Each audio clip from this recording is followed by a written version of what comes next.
Esta historia está inspirada en hechos reales. Los nombres, fechas y algunos detalles han sido modificados. Las imágenes son ilustrativas. El frío llegó antes de lo previsto aquel año. No fue un frío gradual, de esos que avisan con hojas amarillas y cielos nublados. Fue un frío que cayó de golpe, como una losa, una madrugada de octubre en la que Valentina se despertó, sintiendo que el aire dentro de la cabaña tenía dientes. Se levantó sin hacer ruido. Nicolai dormía a su lado, con esa rigidez que tienen los hombres que han pasado demasiadas noches en vela y aprendieron a descansar como si fuera una tarea. Ella lo miró un momento, luego miró hacia la ventana, cubierta de escarcha por los bordes, y supo que el invierno había llegado para quedarse. La taiga en octubre no es un lugar hermoso, es un lugar honesto. Los abetos se vuelven oscuros, casi negros contra la nieve recién caída, y el silencio tiene una textura densa, como si el bosque entero contuviera la respiración. A 12 kilómetros de la aldea más cercana, la cabaña de Nicolai y Valentina era uno de los últimos puntos de calor humano antes de que el mundo se convirtiera en blanco puro y olvido. Valentina encendió el samovar y se sentó junto a la ventana pequeña que daba al lateral de la cabaña, la que miraba hacia el lindero del bosque. Era su costumbre. Cada mañana, antes de que nadie más despertara, ella observaba ese borde de árboles como quien lee la primera página del día. Fue entonces cuando lo vio. Primero fue el movimiento. Algo anaranjado entre los abetos, rápido y bajo, casi pegado al suelo. Luego la silueta se detuvo. Y Valentina, que en 72 años había aprendido a no alarmarse por los animales del bosque, sintió algo distinto. No miedo. Algo más parecido a la atención que se presta cuando la vida te dice que mires con cuidado. La zorra avanzó hacia la cabaña con una lentitud extraña. No corría, no husmeaba. Caminaba con una determinación que Valentina no supo cómo describir después, cuando intentó contárselo a Nicolai. Llevaba algo entre las mandíbulas, algo pequeño, inmóvil.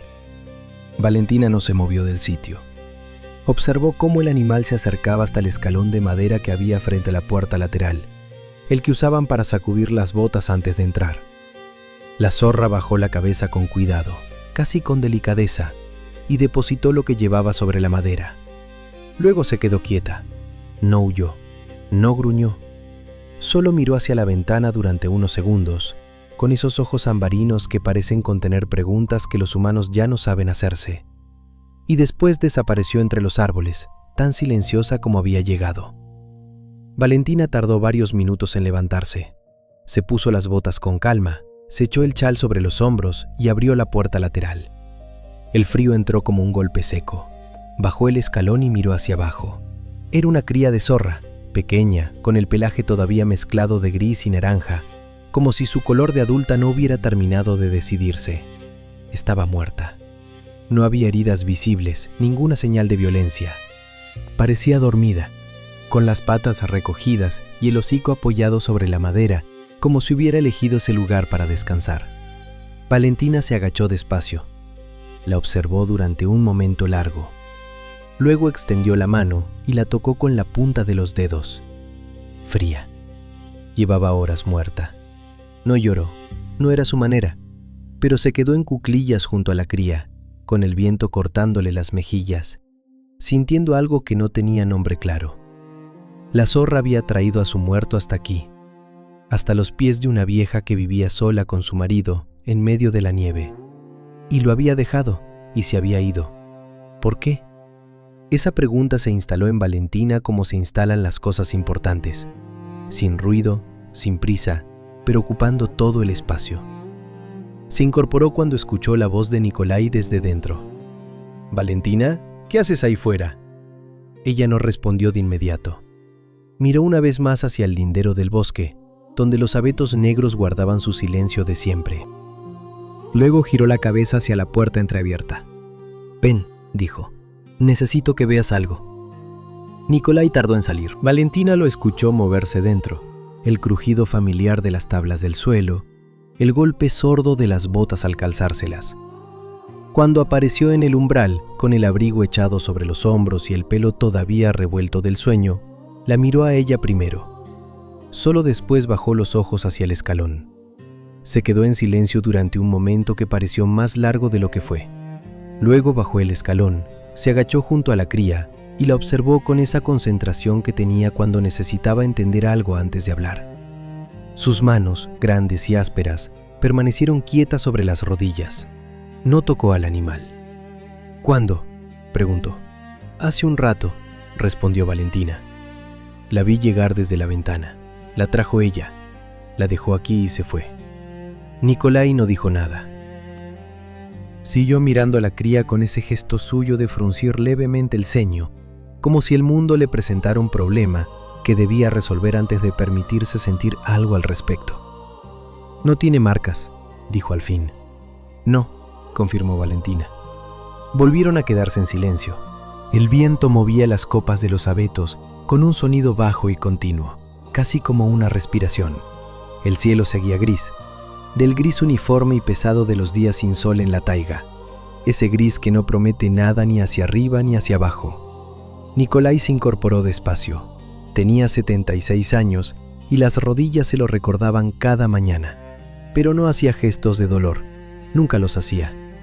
Miró hacia el lindero del bosque durante unos segundos, como si esperara ver algo entre los troncos. No había nada, solo los abetos y la nieve, y ese silencio que en la taiga nunca es vacío, sino lleno de cosas que no tienen nombre. Hay que enterrarla, dijo. Valentina lo miró. El suelo está helado, Kolya. Lo sé. No era una discusión, era simplemente él pensando en voz alta, midiendo el problema como medía todos los problemas, con calma, desde afuera, sin urgencia aparente. Pero Valentina conocía esa voz. Sabía que detrás de esas dos palabras había una decisión ya tomada. Entraron juntos.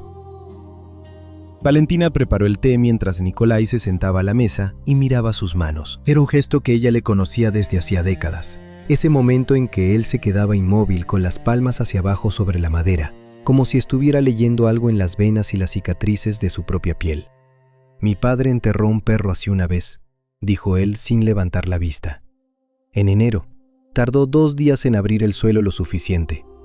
Valentina puso el vaso de té frente a él y se sentó al otro lado de la mesa. ¿Por qué lo hizo? Porque el perro lo merecía. Ella no preguntó más. Envolvió el vaso entre sus manos y miró hacia la ventana pequeña.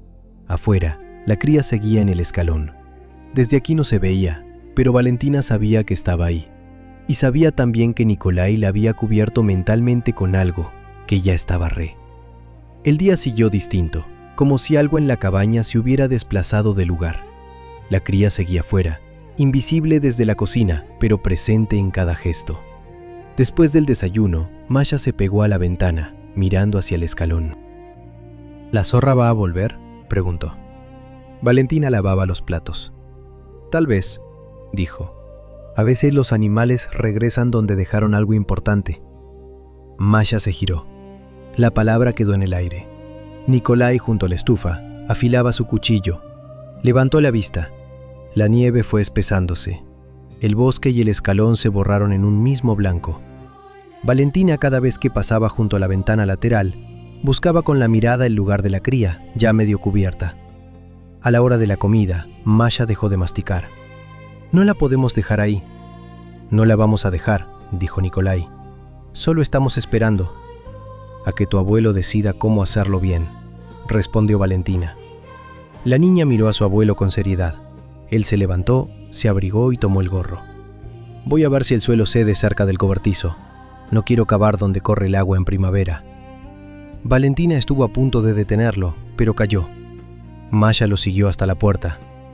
Te quedarás dentro, dijo él. A mí sí, respondió mirándola a los ojos. Masha se quedó quieta, guardando esa frase sin comprenderla del todo. Nikolai salió. El frío le cortó la respiración. Se detuvo junto al escalón. La cría estaba casi blanca bajo la capa fina de nieve. La tomó con las 2 manos, con una delicadeza que no necesitaba testigos. Pesaba casi nada. La llevó al cobertizo y la dejó sobre una tabla. Tomó la pala y se puso a trabajar junto al muro, donde el viento pegaba menos. El metal rebotó al principio sobre la tierra helada, pero él insistió. Nieve, hielo, barro oscuro, capa tras capa, hasta abrir un hueco a la medida de su antebrazo. Miró la fosa. No era profunda como habría querido, pero el suelo ya no cedía más. Alzó la vista hacia la cabaña y vio la silueta de Masha pegada al vidrio. Regresó por la cría, la sostuvo un momento contra el pecho. «Tu madre te trajo hasta aquí», murmuró. «Lo mínimo que puedo hacer es que no te coman los cuervos». La depositó en el fondo del hueco sin acomodarla demasiado. Había un límite que no cruzaría. El viento trajo un crujido lejano desde el bosque, y él pensó en los ojos ambarinos que los habían mirado esa mañana. «No sé qué me estás pidiendo», dijo hacia los árboles, «pero esto sí puedo hacerlo». Cubrió el cuerpo con tierra. Primero se veía el pelaje, luego solo un contorno, después nada. Alisó la superficie y colocó encima una rama seca de abeto, marcando el lugar sin cruces ni piedras, solo un signo para quien supiera leerlo. Volvió a la cabaña. Se sacudió la nieve del abrigo en la entrada. Valentina estaba junto a la mesa, Masha a la ventana. Nikolai dudó, incómodo con la idea de inventar una respuesta. «Si quiere saberlo, lo sabrá». Valentina notó algo distinto en su manera de dejar la pala junto a la puerta, en el peso con que se sentó. No era solo cansancio. Al atardecer, el viento cambió. La nieve cayó en copos más pesados, golpeando el vidrio como pequeños golpes de dedos. La luz dentro se volvió más amarilla, más recogida. Masha se durmió temprano, agotada por aquel día silencioso. Valentina la tapó despacio y se quedó un momento escuchando su respiración. En la cocina, Nikolai se puso junto a la ventana lateral que daba al bosque. No encendió la lámpara para ver mejor afuera. Buscó entre los abetos algún movimiento, alguna sombra. «Ya está», dijo hacia la oscuridad. «No queda expuesta. No la va a tocar ningún carroñero». Valentina se acercó y se quedó a su lado. «No lo sé, pero nosotros sí necesitábamos hacerlo». Permanecieron allí, mirando un bosque que se había vuelto una masa oscura detrás del vidrio. La cabaña olía a té y a leña. Afuera, en algún punto entre los árboles, quizá unos ojos ambarinos observaban la casa, percibiendo un cambio que los tres, dentro, apenas comenzaban a sentir. La noche fue corta y densa, como si el bosque se hubiera metido en la cabaña. Al amanecer, Masha se levantó primero. Caminó hasta la ventana lateral y buscó con la mirada el cobertizo, aunque no pudiera ver la pequeña rama de abeto bajo la nieve. «Abuelo», dijo sin apartar los ojos del bosque, «¿crees que la zorra ya sabe?» Nikolai se ajustó la camisa. «Los animales sienten cosas que nosotros no. Si tenía que saberlo, ya lo sabe». Durante el día, la niña buscó excusas para acercarse a la puerta. Ordenó botas, contó leños, barrió la entrada. Siempre miraba hacia el punto donde descansaba la cría, invisible, pero presente. Valentina la seguía con la vista, reconociendo en su gesto algo parecido a una pequeña ceremonia. Al caer la tarde, Masha habló desde la mesa. «Quiero llevarle algo a la cría». «¿Qué cosa?», preguntó Nikolai. «Algo suyo», murmuró. Valentina fue al baúl y sacó un trozo de tela azul, gastado en los bordes. Masha acarició la tela. Nikolai miró a Valentina y asintió. «Iremos los tres». Se abrigaron y salieron. La cabaña quedó atrás como un rectángulo de luz. Junto al cobertizo, el montículo apenas se intuía. La rama de abeto sobresalía de la nieve. Masha se inclinó y dejó el trozo de tela junto a la rama. «Para que no esté sola», susurró. Valentina sintió un nudo en la garganta al ver el paño de su hija sobre la tumba de la cría. Permanecieron allí unos instantes y luego regresaron a la casa. Al entrar, Masha miró una última vez hacia los abetos, buscando un destello naranja que no llegó. La noche siguiente, un quejido bajo atravesó la madera y los despertó a los tres. No era un aullido, sino un lamento corto, contenido. Masha apareció en la puerta de la cocina. «Es ella», dijo. Nikolai se acercó a la ventana lateral sin encender la lámpara. Afuera, el bosque era una masa de sombras y nieve opaca. El sonido se repitió, un poco más lejos. «Está junto al cobertizo», murmuró.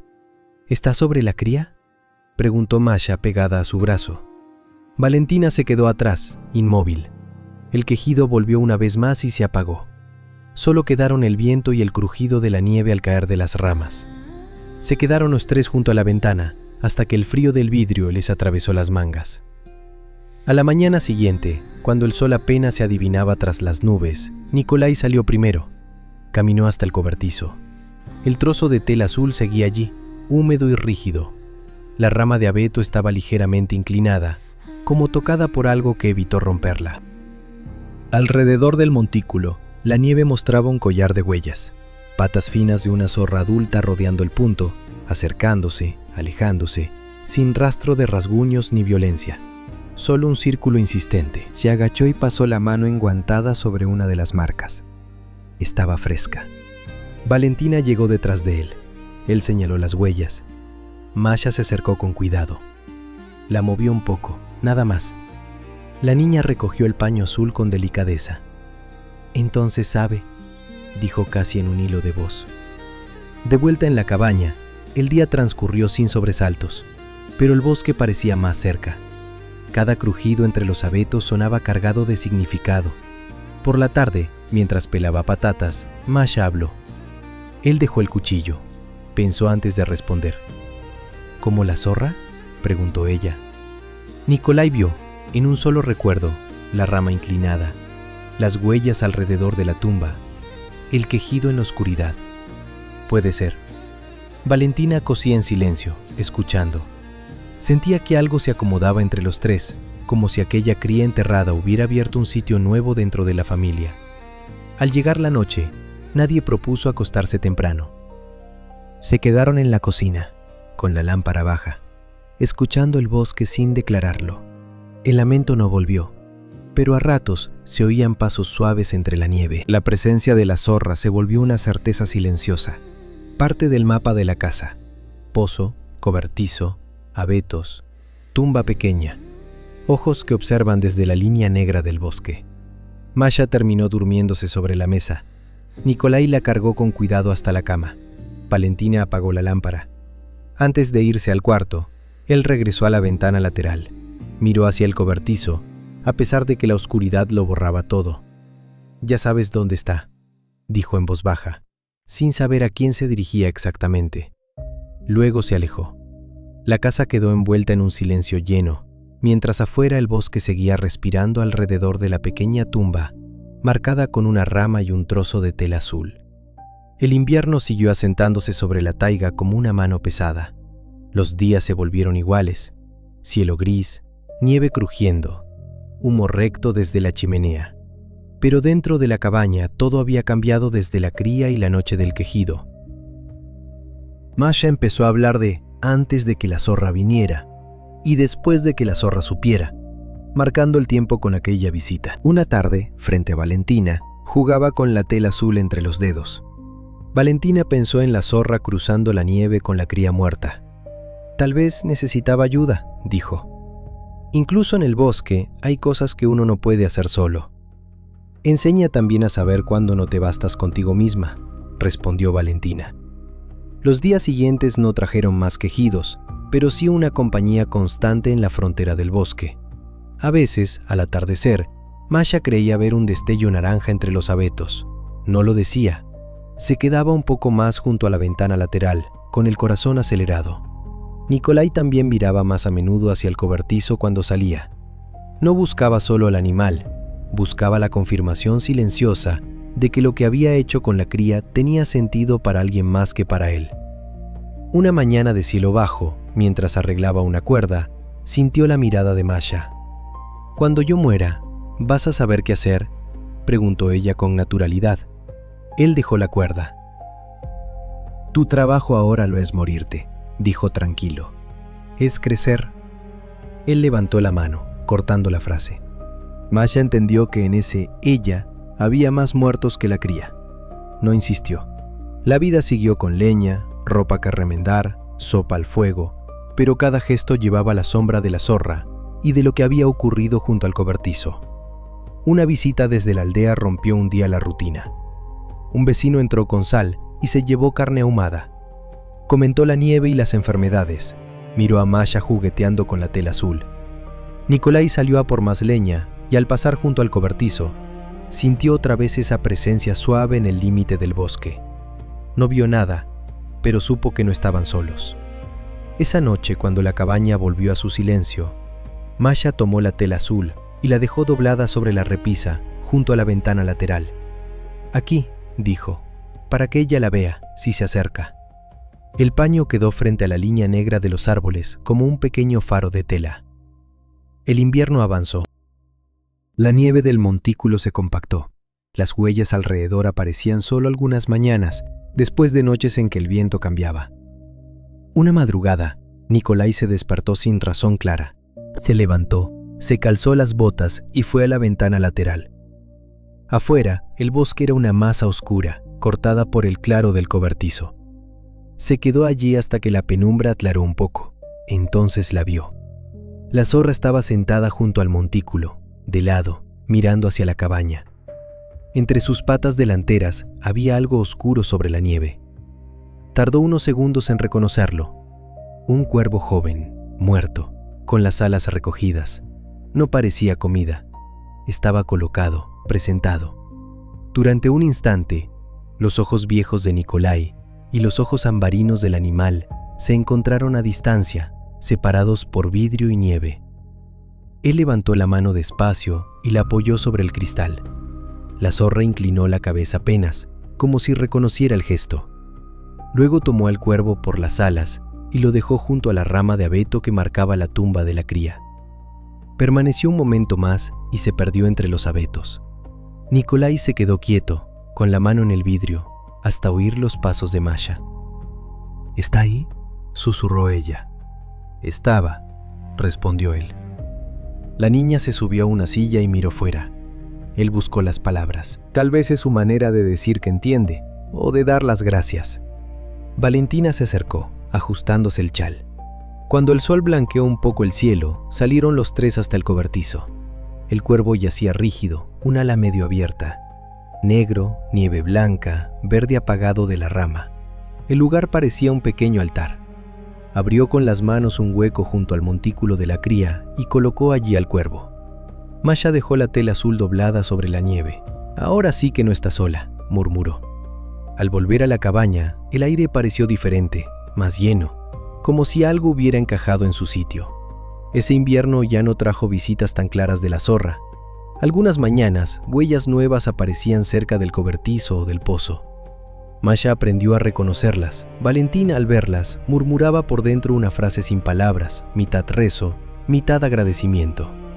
Nikolai, al pasar junto al montículo, tocaba la rama de abeto con los dedos, como saludo discreto.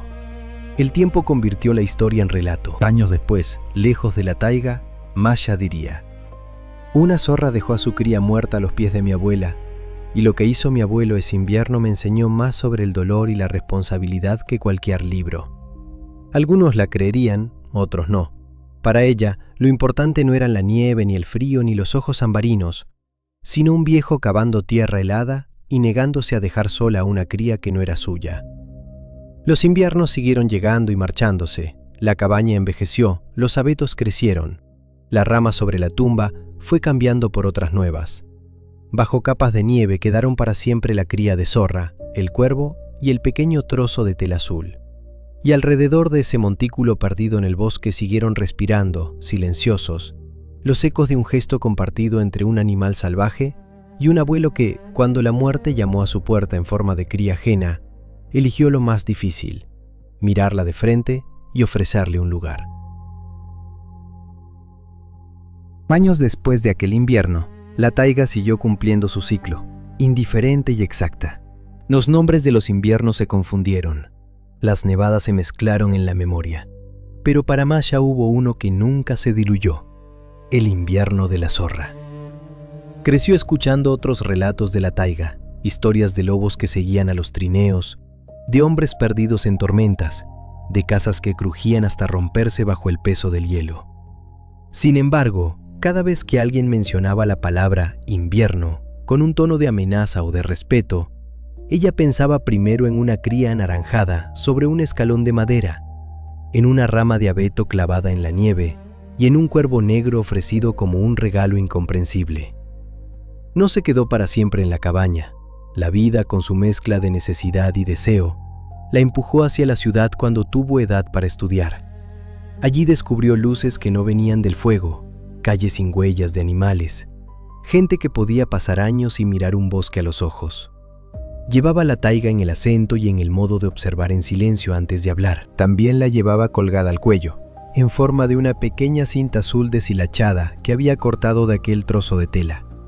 A veces, cuando la nostalgia le apretaba el pecho, se tocaba la cinta con los dedos y su cuerpo recordaba el frío seco de aquel invierno, el peso casi inexistente de la cría en brazos de su abuelo, el sonido del quejido nocturno atravesando la madera de la cabaña. Nadie en la ciudad conocía esos detalles, pero ella los sentía detrás de cada decisión que tomaba, como si fueran una especie de brújula íntima. Con el tiempo, contó la historia muchas veces. Al principio solo a gente cercana, como se comparte algo demasiado frágil para exponerlo a cualquiera. Más tarde, aceptó que aquella escena, una zorra depositando a su cría muerta a los pies de una abuela, un abuelo cavando en el suelo helado sin pedir nada a cambio, tenía la fuerza de algo que no pertenecía solo a su familia. La contó en voz baja en sobremesas largas, la escribió en papeles que a veces rompía y a veces guardaba, la dejó escapar en conversaciones con desconocidos que, por algún motivo, necesitaban escucharla. Cada versión era distinta en palabras, pero el centro permanecía. El gesto de un animal que confía un cadáver a manos humanas y la respuesta de un viejo que, en lugar de apartarlo, lo recoge y le busca un lugar digno. Mucho después, una noche cualquiera, un amigo le mostró en su teléfono un video que había encontrado en internet. Era una de esas historias narradas con voz tranquila, sobre sobrevivir en lugares aislados, sobre gente que vivía lejos de todo. El título le llamó la atención antes de que pudiera pensarlo. Una zorra dejó a su cría muerta a los pies de la abuela. Lo que hizo el abuelo te hará llorar. Sintió un golpe en el pecho, una mezcla de sorpresa y reconocimiento. Escuchó la voz del narrador, las pausas, la descripción de la taiga, de la cabaña remota, de la cría sobre el escalón, de la pala golpeando el suelo helado junto al cobertizo. Habían cambiado nombres, fechas, detalles. Habían redondeado frases, añadido silencios donde los recuerdos eran más borrosos. Sin embargo, allí estaban los ojos ambarinos, la rama de abeto, el cuervo junto a la tumba, la tela azul. Su amigo no sabía que ella conocía cada gesto sin necesidad de ver las imágenes. Masha sonrió apenas, con una mezcla de ternura y distancia. ¿Te gusta ese tipo de historias?, preguntó él, sin sospechar nada. Sí, respondió ella. Me recuerdan de dónde vengo. No dijo más. No necesitaba corregir las partes que la narración había adornado, ni explicar qué cosas habían sido tal cual y cuáles no. Comprendió de golpe, algo que su abuela le había dicho una vez, mientras descascaraban semillas de girasol al calor de la estufa. Lo importante no es que los demás sepan exactamente cómo fue. Lo importante es que tú no lo olvides. Esa noche, de camino a casa, la ciudad le pareció menos ajena. Bajo las luces frías de las farolas, la nieve sucia le devolvió, por un momento, la imagen limpia de la taiga. Recordó a Valentina mirando por la ventana lateral, a Nicolai de pie junto al vidrio con la mano abierta, a la zorra inclinando la cabeza antes de desaparecer entre los abetos. Pensó que, si algún día tenía hijos, les hablaría de ese invierno antes que de cualquier otro. No para asustarlos con el frío ni para idealizar la vida aislada, sino para explicarles algo que había aprendido allí, en aquel rincón del mundo.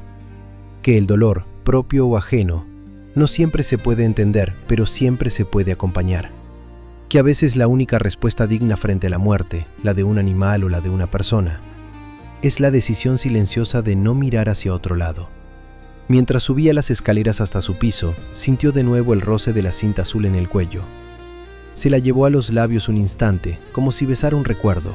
En su mente, la tumba pequeña junto al cobertizo seguía cubierta de nieve fresca, la rama de abeto intacta, el cuervo inmóvil a un lado.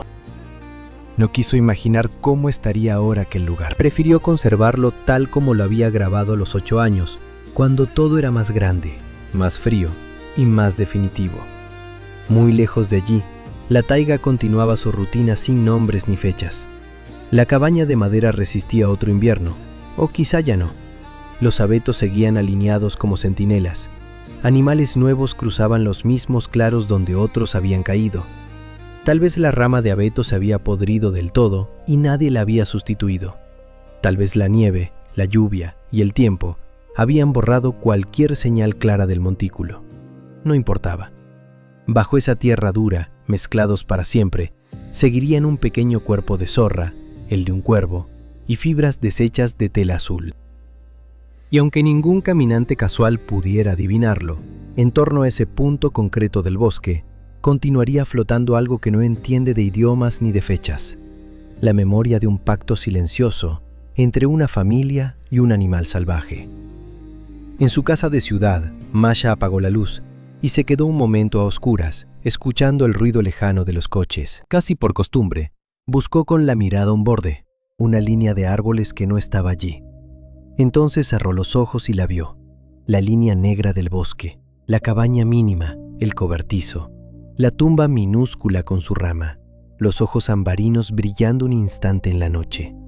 «¿Ya sé dónde estás?», susurró para adentro, sin saber si hablaba con su abuelo, con la zorra, con la niña que había sido, o con los tres a la vez. Y mientras el sueño la iba alcanzando, comprendió que esa certeza le bastaba: que aunque el mundo entero redujera aquel invierno a una historia contada en un video perdido entre miles, para ella seguiría siendo lo que siempre fue. El momento exacto en que entendió que incluso en la taiga más dura, incluso en la soledad más extrema, había gestos que podían tender un puente entre especies, generaciones y dolores diferentes. Gestos pequeños, sin grandes palabras, capaces de sostener, en silencio, el peso entero de una vida. En algún lugar, fuera de los mapas y de las pantallas, la taiga respiraba hondo, eterna. Y dentro de esa respiración, como una exhalación diminuta pero obstinada, seguía